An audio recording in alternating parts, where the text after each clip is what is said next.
Tavin B. Hey, what up, Eric? Sleeping through the day, wake up with champagne, brought me a A. I told my mother I would quit, what can I say? I'm still breathing, falling in love every evening, so we just gonna stay teenage dreamers.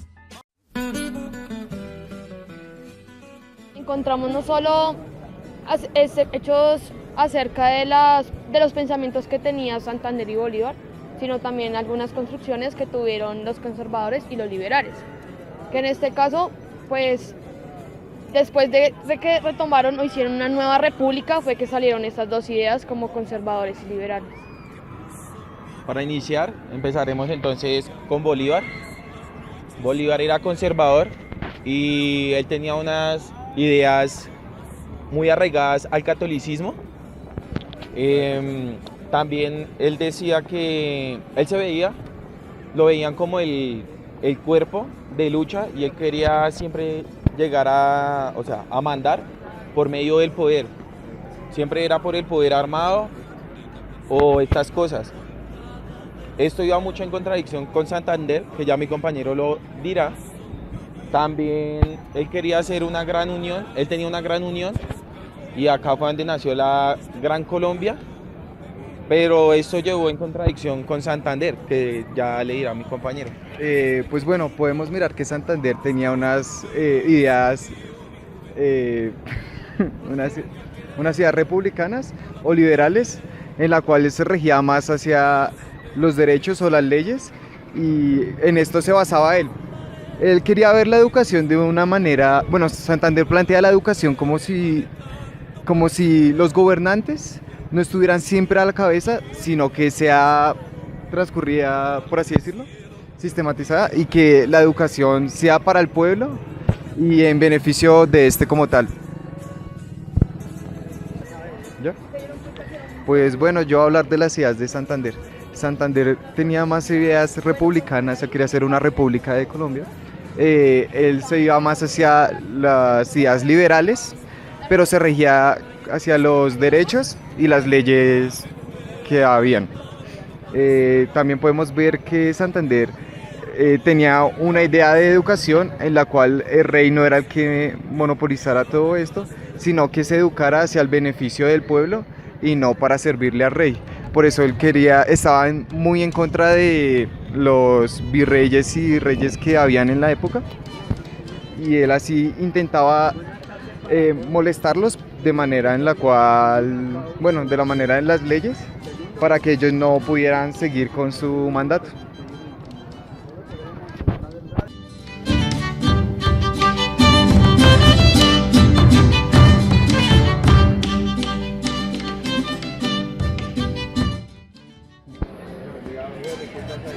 Aquí estamos en la Casa Museo de la Independencia del Florero de Llorente. Bueno, acá podemos mirar que empezó la revolución, por así decirlo, de Colombia, en la cual buscaba la independencia de esta. Se dice históricamente que fue un pretexto, la pedida del Florero de Llorente, para así poder alborotar al pueblo y que haya una revolución. Entonces lo que hacían es que Llorente era un español. Entonces en ese tiempo había como una disputa entre españoles que odiaban a americanos y viceversa, ¿no? Entonces lo que pasaba es que idearon un plan unos señores, los cuales entraron a la casa y le pidieron el florero de Llorente. Sabían que Llorente les iba a decir que no, porque el florero estaba en muy mal estado. Entonces una vez le dijo que no, pasó un americano y saludó a Llorente, y ahí fue cuando empezó la revuelta, porque dijeron que los españoles querían esclavizar todavía al pueblo, y por eso se formó una protesta aquí, en la cual se rompió el florero y empezó la revolución.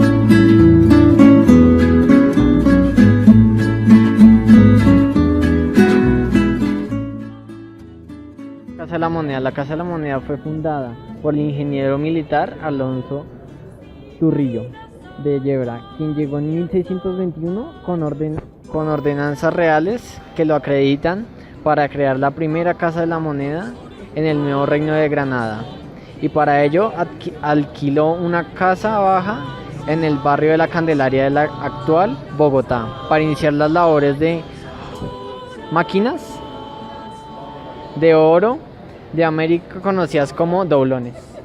En este lugar no solo encontramos monedas o artefactos que hacían parte del proceso de construcción del dinero, sino también encontramos centros culturales como maquetas, como era un lienzo, el primer lienzo que se dibujó con lápiz y con crayola. También encontramos una reconstrucción del cuerpo del hombre y de la mujer con cosas reciclables. Encontrábamos el hombre con su aparato reproductor, con desechos de juguetes que dejaban niños, y el reproductor de la mujer fueron desechos de cosas cosméticas que en ese tiempo se veían actualmente.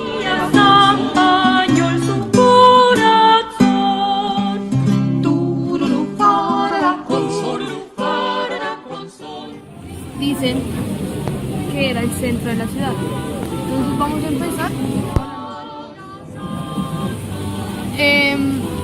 Como se sabe, el centro de la ciudad no quedaba como tal en el Chorro de Quevedo, sino era como la Plaza de Bolívar. Acá en el Chorro de Quevedo quedaban como las 12 chozas y se le dio el nombre de Chorro de Quevedo. Uno por el conquistador, que fue Quevedo, y otro porque fue Jiménez. Entonces acá en este lugar se encontraban las 12 chozas y alrededor de ella había una fuente en donde la gente podía como sacar agua y llevarlas a sus casas, porque en ese tiempo no había como el proceso de acueducto que tenemos hoy en día. Para socializar vamos a dar como opiniones cada uno de nuestra guía turística sobre la historia de Colombia, de Bogotá. Durante este recorrido logramos encontrar muchos lugares históricos de la capital, cosas importantes como las principales vías donde personajes tan importantes como por ejemplo Simón Bolívar cruzaron por esas calles, y cómo de la misma manera al pasar el tiempo las mismas calles fueron importantes de otra manera, como la carrera séptima, que allí también fue construido el tranvía, un medio de transporte muy importante en esta época, y es algo muy bonito y muy cultural, pues ya que de una u otra manera un lugar tiene tantas historias y sigue siendo histórico desde la época que se le pueda mirar hasta el día de hoy. También pudimos pasar por la Casa de la Moneda, la cual culturalmente está bastante olvidada por nuestra comunidad y es visitada normalmente por las personas extranjeras. Nos mostraron en el museo cómo se fabricaban las monedas, las máquinas, las monedas antiguamente, y cómo se llegó a formar este museo. Bueno, pues nosotros también podemos ver el desarraigo de las personas de estos lugares, ya que las personas no se dan cuenta de la riqueza cultural que se ve aquí en estas zonas, y como dice mi compañero, vienen solo extranjeros. También podemos ver en qué lugares se vendían libros, los cuales me parecen muy importantes, pero cabe resaltar que hay personas que no le toman mucha importancia a estos lugares y prefieren, yo no sé, hacer cosas diferentes. Y acá, como podemos observar, estamos en el Chorro de Quevedo, y este es un lugar bastante histórico y lleno de historia que deberían venir a visitar.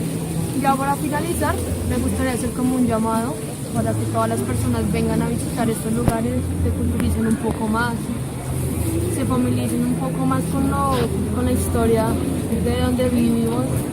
No, nada, gracias.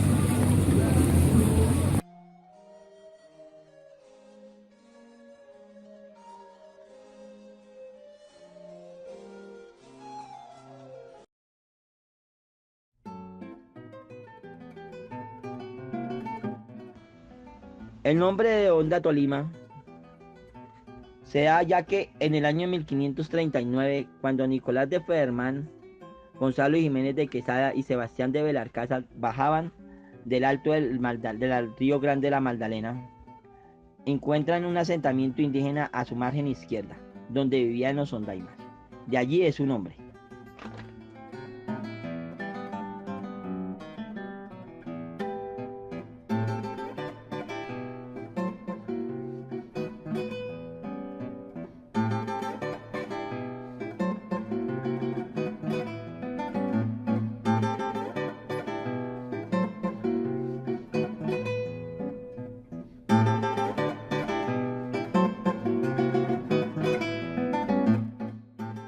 En Honda fue en el siglo XVII y XVIII el puerto más importante, ya que por allá entraba y salía la mercancía que venía del centro y iba para el norte del país.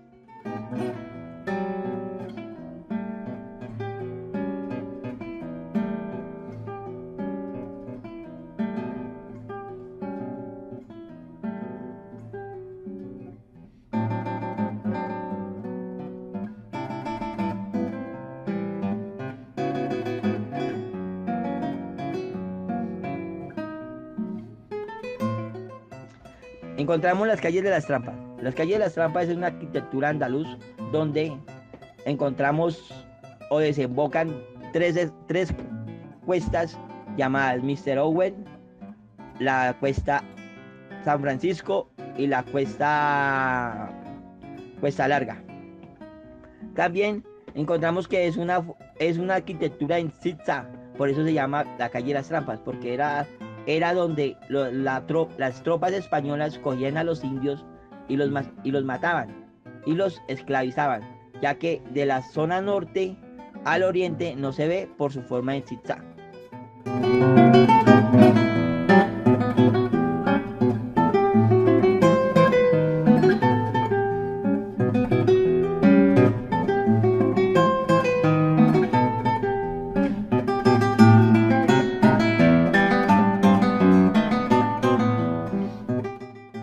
También encontramos al lado derecho del Museo del Río, encontramos la calle del Sello Real, por donde pasaba toda la mercancía y era como una forma de aduana. Esa era la aduana donde etiqueteaban y le colocaban los sellos a todo lo que salía y entraba del país. También encontramos la casa del Virrey Sámano, una casa de arquitectura republicana con dos plataformas, también que tiene una caballeriza por la parte de atrás donde desemboca la Cuesta de los Herreros.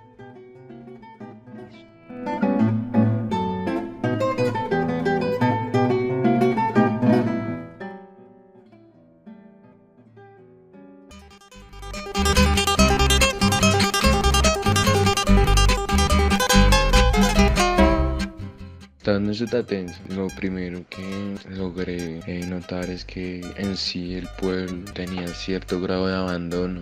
Existían varias casas, varios lugares que en gran mayoría estaban deshabitadas. También algo que fue un poco interesante fue que la plaza de toros, el coliseo ahí, estaba también abandonado. La naturaleza, las plantas, los árboles estaban consumiendo la estructura mientras esta pues cada vez se veía más deteriorada. Sin embargo, habían lugares muy bonitos como la plaza central en donde se encontraba la catedral y allí mismo a pocos metros se encontraba el monumento realizado a Monseñor Salcedo, en donde se encuentran sus cenizas.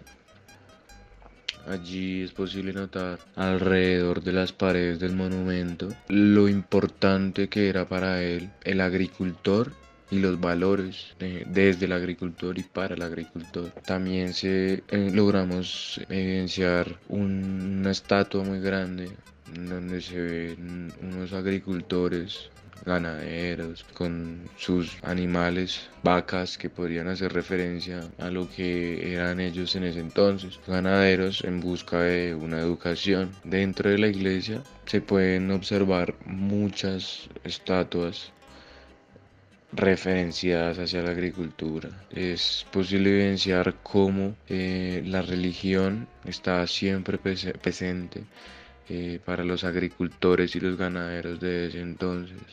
Dentro del monumento de Monseñor Salcedo, donde se encuentran las cenizas, también habían algunos materiales de lo que en ese entonces era la escuela radiofónica, y sobre la religión, muchas cruces, crucifijos, figuras. Otro aspecto muy curioso es que en sí los lemas, la intencionalidad del pueblo es el progreso, es seguir progresando. Sin embargo, pues lo que se podía presenciar es que no había un progreso, sino que estaban optando por abandonar el territorio. Es posible evidenciarlo en frases, grafitis, en dibujos que se encontraban en las paredes, muchos de los lugares en parques, y es algo paradójico porque se nota cómo, a pesar de tantas palabras y de el compromiso, el supuesto compromiso que tienen para progresar, optan por abandonar lo que es su territorio, lo que es su territorio campesino. Sin embargo, la naturaleza, las plantas, es algo que estuvo muy presente. Se ve mucha naturaleza, muchas zonas verdes, muchas plantas, árboles, y es algo que hace ver muy bonito el pueblo, le da buen aspecto, un aspecto agradable, un aspecto acogedor y muy llamativo además.